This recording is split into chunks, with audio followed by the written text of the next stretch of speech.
నమస్తే. Welcome to okay TV. ప్రస్తుతం నా ముందు గౌడ సంఘాల సమన్వయ కమిటీ చైర్మన్ బాలరాజు గారున్నారు. మాట్లాడదాం.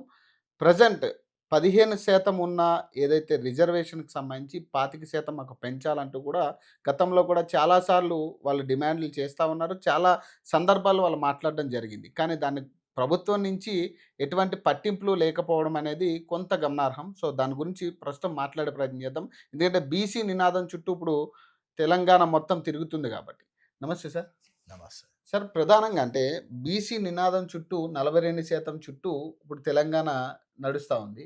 ఈ బీసీ రిజర్వేషన్ నిజంగా 42% వస్తే గౌడన్నలకి ఏమైనా ఉపయోగం ఉంటుందా? అది 9 షెడ్యూల్‌లో చేర్చి పార్లమెంట్‌లో బిల్లు చేస్తే అందరికీ బడుగు బలహీన వర్గాలకు న్యాయం జరుగుతది. ఎందుకంటే ఈ నెలంతా సర్దార్ సర్వాయి పాపన్న జయంతి నెల కాబట్టి 42% వస్తే ఆయన ఆశయము నెరవేరుతదని నేను మీ ద్వారా అంటే అదే అదే మీకు అంటే దాంట్లో మీరు ఆల్రెడీ 15% ఉన్నదాన్ని మాకు 25% చెయ్యాలి ఖచ్చితంగా అని మీరు డిమాండ్ చేస్తా ఉన్నారు గదా! ఈ అంశానికి సంబంధించి ఎందుకు అంటే ఆల్రెడీ పక్క రాష్ట్రంలో 50% ఇస్తా ఉన్నారనేది మనం మాట్లాడుకుంటున్నాం. సో, దీనికి ఏం జెప్తారు సార్? ఎందుకు ప్రభుత్వం దీని మీద పట్టించుకోవట్లేదు? గత ప్రభుత్వంలో మా గౌడ్లకు 15% వైన్స్‌లలో మాకు ఇచ్చింది. ఎస్సీలకు 10% ఇచ్చింది. ఎస్టీలకు 5% ఇచ్చింది. గౌడ్లకు మాత్రము పెద్దన్న పాత్ర గత ప్రభుత్వము మాకు ఆదరించింది, ఇచ్చింది. వీళ్ళు భారత్ జోడో యాత్రలో నేను రాహుల్ గాంధీ గారిని కలిసి రిప్రజెంటేషన్ ఇచ్చినాం కాబట్టి 25% ఇస్తాము. చెట్టు మీదకెళ్ళి పడ్డోళ్లకు గత ప్రభుత్వం 5,00,000 ఇస్తే 10,00,000 ఇస్తాము. జనగామ జిల్లాకు సర్దార్ సర్వాయి పాపన్న జిల్లాగా నామకరణం చేస్తామన్నారు. ఇంకొక విషయం ఏంటంటే 50 ఏళ్ళు నిండిన గీత కార్మికుని ఒళ్ళంతా గుల్లైతుంది కాబట్టి వాళ్లకు 5,000 పెన్షన్ ఇస్తామని చెప్పారు. ఇంకొకటి ట్యాంక్ బండ్ మీద సర్దార్ సర్వాయి పాపన్న విగ్రహం ప్రతిష్ఠ చేస్తున్నారు. మొన్న భూమి పూజ చేసిండ్రు ముఖ్యమంత్రి గారు. అది చేసినందుకు మాత్రం ఆయనకు అభినందనలు తెలుపుతున్నాము. వెంటనే ఈ వైన్ షాప్ల నోటిఫికేషన్ రిలీజ్ చేసిర్రు. అందులో 15% ఉన్నది కాబట్టి 25% వైన్ షాపులు గౌడ సోదరులకు ఇవ్వాలి. మరియు సొసైటీలకు టీసీఎస్, ఎందుకంటే 8,000 టీసీఎస్ టీఎఫ్టీలు ఉన్నాయి తెలంగాణ రాష్ట్రంలో. దీని మీద మా కులము 25 లక్షల మంది ఉన్నారు. ప్రత్యక్షంగా 5 లక్షల మంది జీవనోపాధి నడుస్తుంది కాబట్టి ఎక్కడనో కుకుట్పల్లిలో ఒక సంఘటన జరిగితే అక్కడ ఉన్నోళ్ళు కూడా ఏదన్నా తప్పు చేస్తే మేము సిట్టింగ్ జడ్జి ద్వారా మొత్తము విచారణ జరిపించి తప్పు చేస్తే వాళ్ళని శిక్షించండి, అది మీ మీ పని, ప్రభుత్వం పని. కానీ ఎక్కడనో తప్పు చేస్తే మొత్తం హెచ్ఎండిఓ పరిధిలో ఉన్న షాపులన్నీ బంద్ చేసి జీవనోపాధి పోయే విధంగా చేసిర్రు. దాన్ని కూడా ఎంబడే పునరుద్ధరణ చేయాలి, జీవనోపాధి పెంచాలని మేము కాంగ్రెస్ ప్రభుత్వాన్ని డిమాండ్ చేస్తున్నాము. ఇంకొక విషయం, 25% వైన్ షాపులలో ఇస్తాని manifesto committee chairman Sridhar Babu గారి దగ్గరికి మల్లు రవి గారి ద్వారా వెళ్ళి మేము మేనిఫెస్టోలో పెట్టించినాం. 25% వైన్ షాపులు మాకు రిజర్వేషన్ ఇస్తే అందరికీ జీవనోపాధి పెరుగుతుంది, ఆర్థికంగా లాభం జరుగుతుందనే ఉద్దేశంతోనే మేము కాంగ్రెస్ పార్టీకి మద్దతు ఇచ్చినాము గౌడ్లందరూ కూడా. ఇప్పుడేమో అదే పాత పద్ధతితో నోటిఫికేషన్ వచ్చింది కాబట్టి మా అన్ని సంఘాలు కూడా మేము ప్రణాళిక సిద్ధం చేసుకుంటున్నాము. మొదలు ఎందుకంటే టీపీసీసీ అధ్యక్షులు మహేష్ కుమార్ గౌడ్ మరియు బీసీ సంక్షేమ రవాణా శాఖ మంత్రి మా పొన్నం ప్రభాకర్ గౌడ్ గారు ఉన్నారు కాబట్టి వాళ్లకు తెలిపి మేము సాధించే దిశగా మరియు పునఃసమీక్షించే దిశగా మేము గట్టిగా ప్రయత్నం చేస్తాము. ఎందుకంటే నవంబర్ 30 వరకు పాత పీరియడ్ ఉన్నది. ఇప్పుడు అంత తొందర ఏం లేదు, తొందరగా నోటిఫికేషన్ ఇస్తున్నారు. ఈ 4-5 రోజులు హాలిడేనే ఉండే 14 తారీఖు డేట్తో ఇచ్చిర్రు నోటిఫికేషను. అందుకే మేము సంఘాలలో అందరం కూడా కూర్చుండి మాట్లాడి మొదట మా ముఖ్యమంత్రి రేవంత్ రెడ్డి గారిని మేము రిక్వెస్ట్ చేస్తాము, పునఃసమీక్షించాలి, మాకు జీవనోపాధి పెంచాలి. ఇప్పుడే కళ్ళు వృత్తి అంతా ఈ నిర్వీర్యానికి గురి అయింది. ఏ కుల వృత్తికి లేని నిర్బంధము మా జాతికి జరుగుతుంది, మీరు కాపాడాలని మేము మొదట రిక్వెస్ట్ చేస్తాము. మా మంత్రుల ద్వారా, మా టీపీసీసీ అధ్యక్షుని ద్వారా కూడా మేము ప్రభుత్వాన్ని చేసి పునఃసమీక్షించి సాధించే దిశగా మా సంఘాలుగా నేను తెలంగాణ గౌడ కల్లు గీత సంఘాల సమన్వయ కమిటీ బాలగోని బాలరాజు గౌడ్గా మేము మీ మీడియా ద్వారా మేము ప్రభుత్వాన్ని రిక్వెస్ట్ చేస్తాము.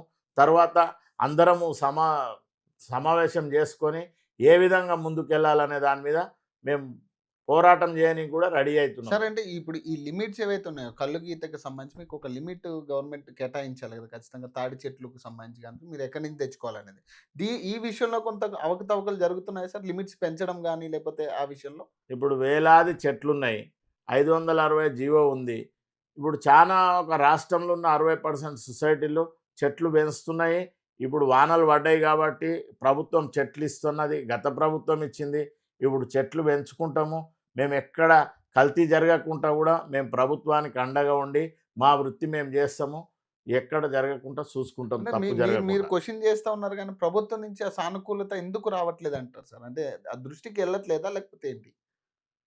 ఇప్పుడు ప్రభుత్వము ఇస్తా అని మాటిచ్చిండు. రాహుల్ గాంధీ స్వయంగా మాటిచ్చిండు. మేనిఫెస్టోలో పెట్టిండు. పెట్టినాక తప్పితే మాకు జీవనోపాధి తగ్గిపోయింది. కుల వృత్తి మొత్తం వెనకబడిపోయింది. కల్లు అనేది నడుస్తలేదు. మీరు రిపోర్ట్ తెప్పించుకోరి ఎక్సైజ్ కమిషనర్ గారితోని.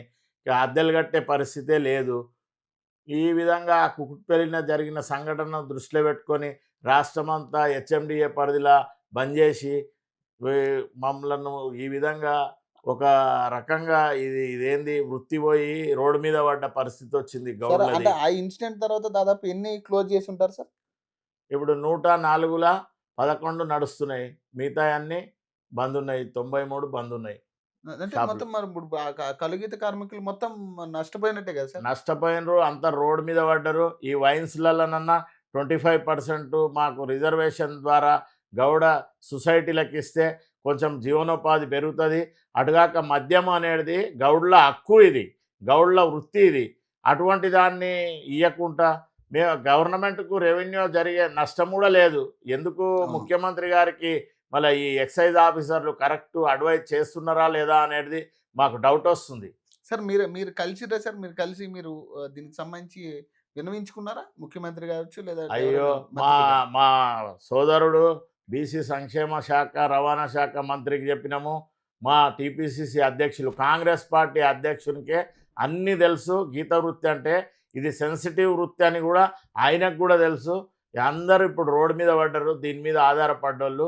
వెంటనే ముఖ్యమంత్రి గారు స్పందించి మమ్మలను ఆదుకొని జీవనోపాధి పెంచాలి, బతుకుదెరువు పెంచాలి. ఎందుకంటే ఆయన గురువు, ఆయన తెలుగుదేశంలో ఉన్నప్పుడు అక్కడ నారా చంద్రబాబు నాయుడు ఆంధ్రప్రదేశ్ ముఖ్యమంత్రి రెంటల్లో కూడా 50% తక్కువ చేసి ఇచ్చి అక్కడ వైన్ షాపులల్లో రెంటల్ తగ్గించి వాళ్ళకు బతుకుదెరువుగా దారిచ్చిండు. మళ్ళీ ఇప్పుడేమో మా ముఖ్యమంత్రి గారు నా సహచరుడు అంటుండు. అటువంటప్పుడు ఈ తెలంగాణ రాష్ట్రంలో కూడా ఆ విధంగా చేయాలి కదా. పక్క రాష్ట్రంలో ఏ విధంగా జరుగుతుందో ఆ విధంగా చేయాలి కదా. ఇంకా కర్ణాటకలో, మహారాష్ట్రలో అయితే శాశ్వత లైసెన్సులు ఉన్నాయి. అందరికీ ఉపాధి ఉన్నది. ఇక్కడ కూడా ఆ విధంగా చేస్తాడు. అన్ని గౌడ్ల గురించి తెలిసిన ముఖ్యమంత్రి అని మేము అనుకున్నాము. కానీ ఆయనకు ఆ అఫీషియల్స్ ఏమన్నా మిస్గైడ్ చేస్తురా అని మాకు డౌట్ వస్తుంది. వెంటనే ముఖ్యమంత్రి గారు స్పందించి మా గౌడ్లకు న్యాయం జరగాలి, మా గౌడ్ల ఆదరణ కూడా ఆయన చురగొనాలి. అట్లయితేనే బాగుంటుంది కదా. అవును. నెక్స్ట్ కార్యాచరణ ఎలా ఉండబోతుంది సార్ మరి మీది? మేము సంఘాలందరం కూడా కలిసిమెలిసి మీటింగ్ పెట్టుకుంటున్నాము. అందరిని ఆహ్వానించినాం. తెలంగాణ రాష్ట్రంలో ఉన్నోళ్ళను మా ప్రణాళిక మేము చేసుకుంటాము.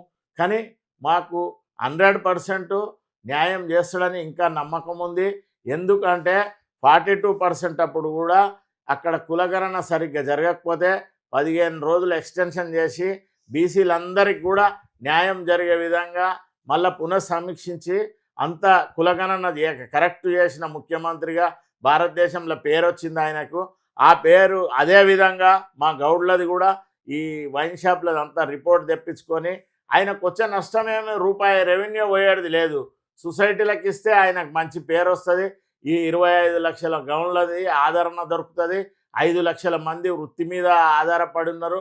వాళ్ళందరూ కూడా ఆయనకు అండగా ఉంటారు రేపు స్థానిక సంస్థల ఎలక్షన్లల్లో. సో ఇది పరిస్థితి. ఏదైనా కూడా 15% ఉన్న రిజర్వేషన్‌కి సంబంధించి 25% మాకు చెయ్యాలి ఖచ్చితంగా. అలాగే కల్లు గీత కార్మికులకు అండగా ప్రభుత్వం నిలబడాలంటూ కూడా ఆయన కోరుకుంటున్నారు. సో మరిన్ని అప్డేట్స్ కోసం చూస్తూనే ఉండండి ఓకే టీవీ.